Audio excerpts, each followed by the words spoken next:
नमस्कार प्रेक्षकांनो, शुभविवाह या मालिकेच्या आजच्या भागामध्ये इथे भूमी आणि आकाशने बलदेवला फोन केलेला असतो आणि भूमी म्हणत असते की बलदेव दादा, तुम्ही घरामध्येच आहात ना सगळेजण?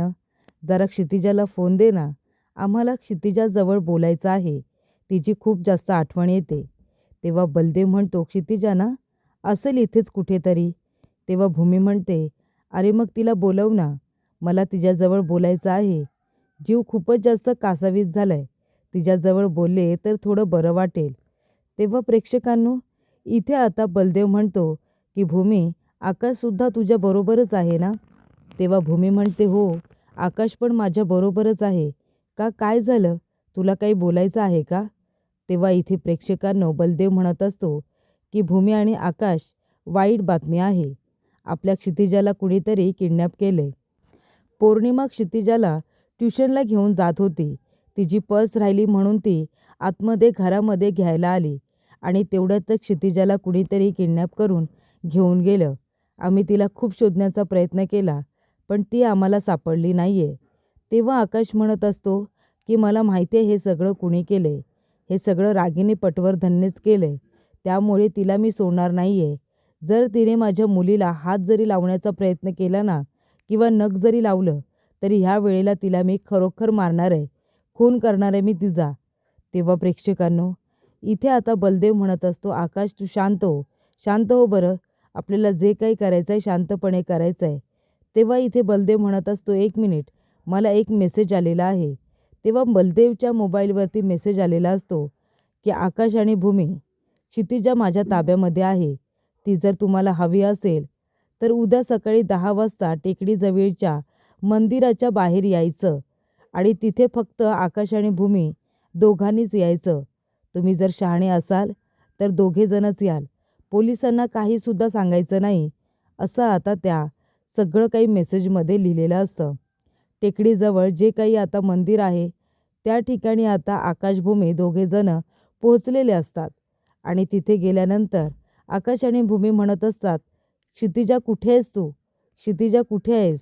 आणि तेवढ्यातच प्रेक्षकांनो भूमीचं लक्ष जातं तर तिथे क्षितिजाची पर्स पडलेली असते. तिची इथे स्कूल बॅग असते, तिचे काही बुक्स असतात. तेव्हा भूमी म्हणत असते की तिकडे बघ आकाश, आपल्या क्षितिजाची स्कूल बॅग आहे. आणि तेवढ्यात प्रेक्षकांनो इथे रागिनी पटवर्धनने क्षितिजाला गाडीमध्ये बसवलेलं असतं. क्षितिजा म्हणते, सोडा मला, सोडा, सांगितलं ना सोडा म्हणून. त्यानंतर प्रेक्षकांनो आकाश भूमी आता क्षितिजाची बॅग उचलतात. मग आता क्षितिजा कुठे आहे ते जोरजोरात ओरडत असतात. त्यानंतर तिला आता फ्रॉक मिळतं. ती म्हणते, आकाश हे बघ, आपल्या क्षितिजाचं फ्रॉक आहे.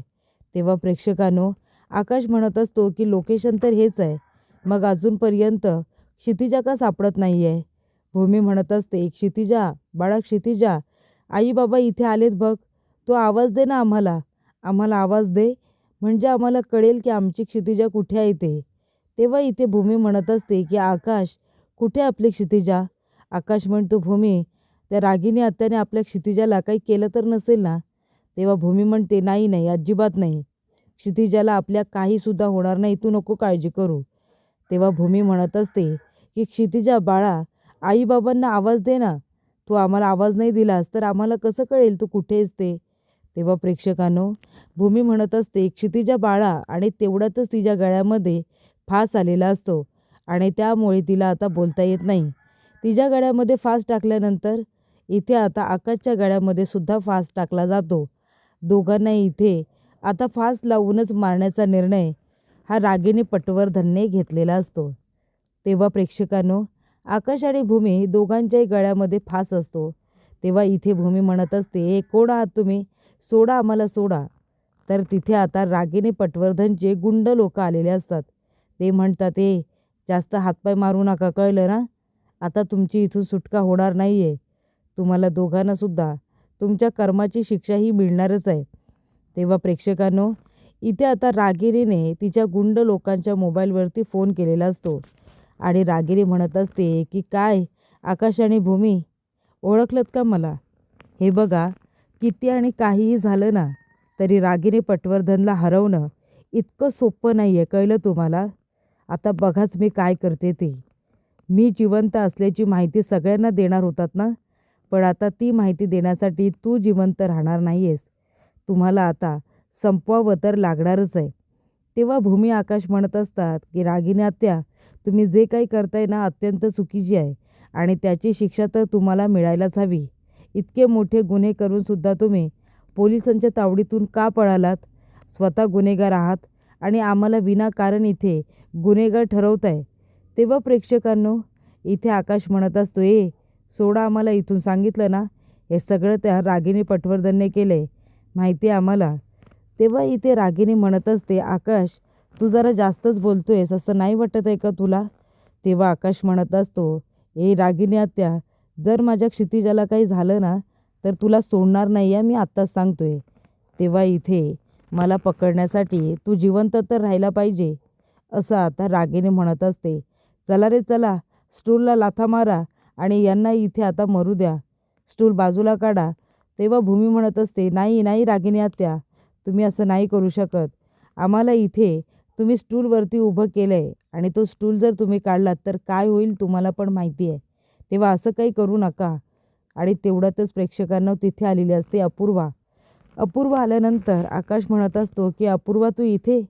आधी त्यांना वाटत असतं की अपूर्वाचा गैरसमज दूर झालाय की नाही, पण तेवढ्यातच अपूर्वा येते आणि म्हणते, चला सरेंडर करा, त्या गुंड लोकांना म्हणत असते.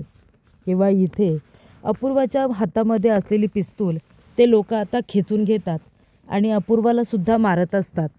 तेव्हा प्रेक्षकांनो, क्षितिजा म्हणत असते, सोडा मला, सोडा, कोण आहात तुम्ही, सोडा मला. तेव्हा रागिनी म्हणत असते, ए पोरी गप्प बस, जास्त ओरडू नकोस, कळलं ना? तेव्हा प्रेक्षकांनो, इथे आता क्षितिजा म्हणत असते, मला माझ्या आईबाबांकडे जायचं आहे, सोडा मला. आणि तेवढ्यातच प्रेक्षकांनो, अपूर्वाला इथे मारण्यासाठी आता गुंड लोक तिच्यावरती अटॅक करतात. तेवढ्यातच तिथे आकाश आणि भूमी दोघेजण एकमेकांना आता सोडवतात, कारण बलदेवसुद्धा आलेला असतो. बलदेव आता त्यांना सोडायला मदत करतो. तेव्हा इथे भूमी आकाश दोघेजण मिळून त्या गुंड लोकांची धुलाई करत असतात आणि त्यामुळे इथे अपूर्वाचा सुद्धा जीव वाचलेला असतो. बलदेवने सुद्धा काही लोकांना चांगलंच मारलेलं असतं. तर अशा रीतीने चौघेजण जेव्हा एकत्र येतात तेव्हा अपूर्वाला इथे आता तोंड दाखवायला सुद्धा जागा उरत नाही. ती गाडीमध्ये बसते आणि लवकरात लवकर तिथून निसटून जाते. पण जाता जाता तिने खूप मोठं काम केलेलं असतं प्रेक्षकांनो. तरी ती क्षितिजा गाडीमधून उतरते आणि ती धावत पडत आपल्या आईकडे येते. तेव्हा इकडे प्रेक्षकांनो आता भूमी म्हणत असते, माझी क्षितिजा आली, माझी क्षितिजा. आणि तेवढ्यातच प्रेक्षकांनो, इथे आता क्षितिजा हे आपल्या आईजवळ जातच असते. तेवढ्यातच रागिनी मागून गोळी झाडते आणि ती गोळी आता अपूर्वाला लागलेली असते तिच्या पोटामध्ये. तेव्हा प्रेक्षकांनो, इथे आता अपूर्वाला गोळी लागलेली असते. तेव्हा ती जमिनीवरती कोसळत असताना इथे बलदेव तिला पकडतो. तेव्हा भूमी म्हणत असते, अपूर्वा गं, काय केलंस तू हे? माझ्यासाठी तू इथे स्वतःचा जीव घालवलास, तू स्वतः ही गोळी तुझ्यावरती झेललीस, तू अजिबात बरोबर केलेलं नाही आहेस अपूर्वा. तेव्हा प्रेक्षकांनो, अपूर्वा म्हणत असते की मी माझ्या चुकांचं प्रायश्चित्त केलं असं समजा. आत्तापर्यंत विनाकारण मी तुम्हाला जो काही त्रास दिला, तुमचा छळ केला, त्यासाठी मला ही शिक्षा मिळाली असं तुम्ही समजा. तेव्हा भूमी म्हणते, अपूर्वा असं नको बोलू, तुझा गैरसमज झाला होता.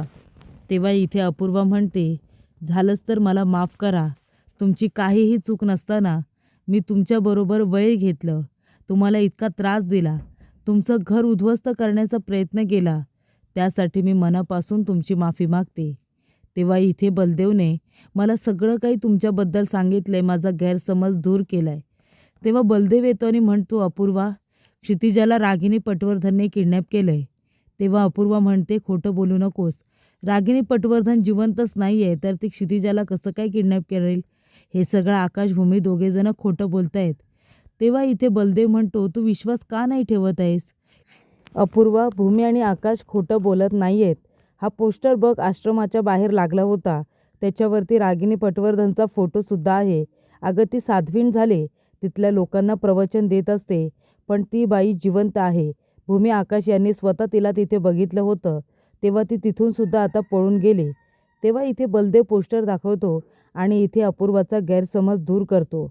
बलदेव म्हणत असतो, अपूर्वा, विनाकारण त्यांनी न केलेल्या खुनाच्या आरोपाखाली तू त्यांना अरेस्ट केलेस आणि ते दोघेजण बिचारे आता स्वतःला निर्दोष सिद्ध करण्यासाठी प्रयत्न करतायत.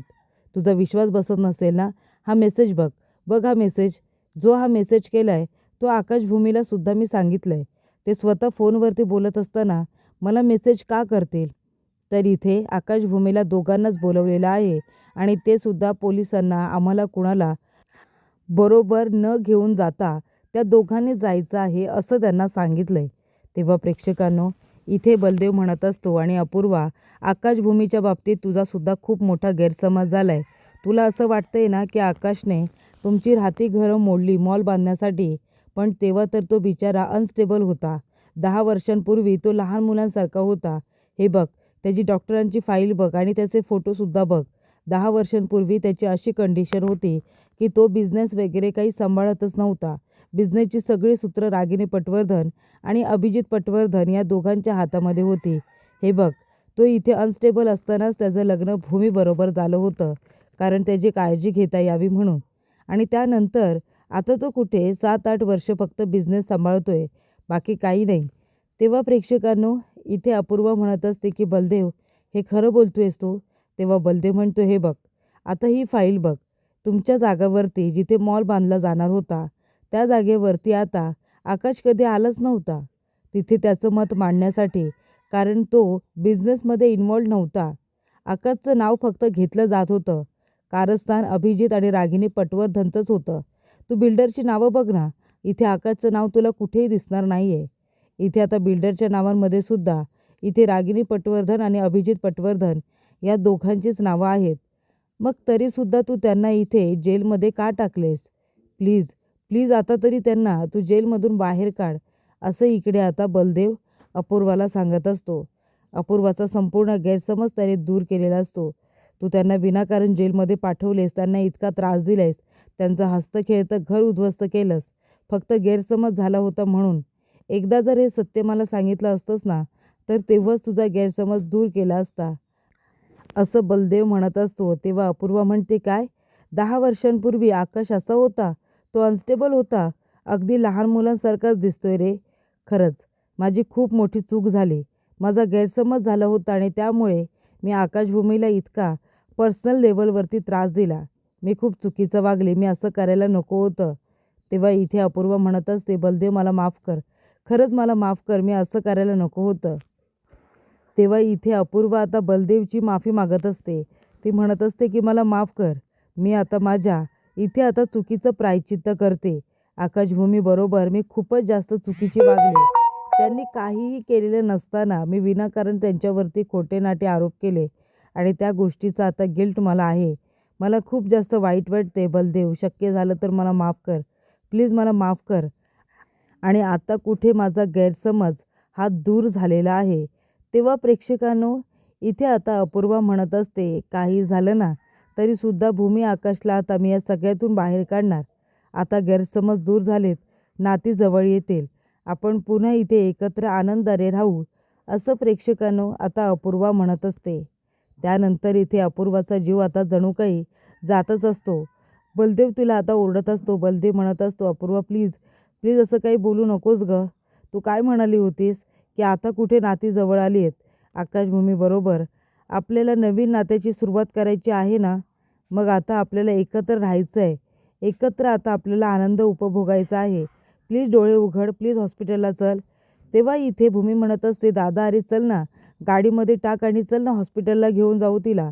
तेव्हा बलदेव म्हणत असतो की हे बघ अपूर्वा, आता काही बोलू नकोस, तू आधी डॉक्टरांकडे चल. तेव्हा अपूर्वा म्हणते, नाही नको नको बलदेव, आता हे बघ माझी जाण्याची वेळ आली आहे. आता मी तुझ्याबरोबर नसेन, पण पुढच्या जन्मामध्ये मी तुझी बायको म्हणूनच येईन. नको काळजी करू. मी तुझ्याबरोबरच लग्न करेन आणि मग आपण दोघेजणं सुखाने संसार करू. पण आता मला जाऊ दे, असं म्हणून इथे आता अपूर्वा आपला जीव सोडते. तेव्हा प्रेक्षकांनो, अपूर्वाने इथे आत्तापर्यंत ज्या ज्या काही चुका केलेल्या असतात, आकाशभूमीला जो काही त्रास दिलेला असतो ना, त्याचं तिने प्रायश्चित्त केलेलं असतं, स्वतःचा जीव संपवून. तेव्हा प्रेक्षकांनो, बलदेवला खूप त्रास होतो, कारण इथे अपूर्वाने आत्तापर्यंत जरी पण खूप चुका केल्या असतील, पण तरीसुद्धा तिने इथे शेवटच्या क्षणाला सत्य समोर आल्यानंतर इथे भूमी आणि क्षितिजासाठी स्वतःच्या जीवाची बाजी लावलेली असते आणि शेवटीला त्यांचा जीव वाचवण्यासाठी ती आता स्वतः तिथे मृत्यू पावते. तर प्रेक्षकांनो, इथे आता बलदेव खूप रडत असतो. तो म्हणत असतो, अपूर्वा तू म्हणाली होतीस ना की आता नकळतपणे तू माझ्या प्रेमात पडलीस, तुला माझ्याबरोबर संसार करायचा आहे, मग का सोडून जातेस, नको ना करूस असं. पण प्रेक्षकांनो, तेवढ्यातच अपूर्वाने आता जीव सोडलेला असतो. तेव्हा बलदेव, आकाश, भूमी सगळेजण रडत असतात. तेव्हा क्षितिजा विचारत असते की आई काय झालं अप्पू काकूला. ते म्हणते काही नाही बाळा, काही नाही. आणि तेवढ्यातच इथे आता अपूर्वा जगावी असं सगळ्यांना वाटत असतं, पण इथे अपूर्वा काही जगत नाही. तिचा आता इथे जीव गेलेला असतो. तेव्हा सगळ्यांनाच खूप जास्त वाईट वाटतं. तर प्रेक्षकांनो, पुढील भागामध्ये इथे आता आकाश डॉक्टरांना विचारत असतो की काय झालं, काय बातमी आहे. तेव्हा डॉक्टर म्हणतात सॉरी पण शी इज नो मोर. तेव्हा इकडे अपूर्वाचा जीव आता गेलेला असतो. सगळ्यांना खूप मोठा धक्का बसतो, वाईट वाटतं. तेवढ्यातच तिथे अथर्व आलेला असतो. अथर्व म्हणतो, आकाश, भूमिताई, इन्स्पेक्टर साहेब आलेत, कदाचित तुम्हालाच पकडायला आले असतील. तेव्हा भूमी आकाश दोघे तिथून आता पळ काढतात. तेवढ्यातच इथे इन्स्पेक्टर साहेब त्यांचा पाठलाग करत त्यांच्या मागे मागे धावतात. आणि तेव्हा इथे इन्स्पेक्टर म्हणत असतात की 1 मिनिट, कुठे धावू नका, कळलं ना. आता मी चारी बाजूने तुम्हाला घेरलेला आहे, त्यामुळे पळून गेलात तर विनाकारण गोळी चालवेन. तेव्हा लवकरात लवकर तुम्ही दोघेजण सरेंडर करा, असं आता इन्स्पेक्टर साहेब भूमी आणि आकाश या दोघांना म्हणत असतात.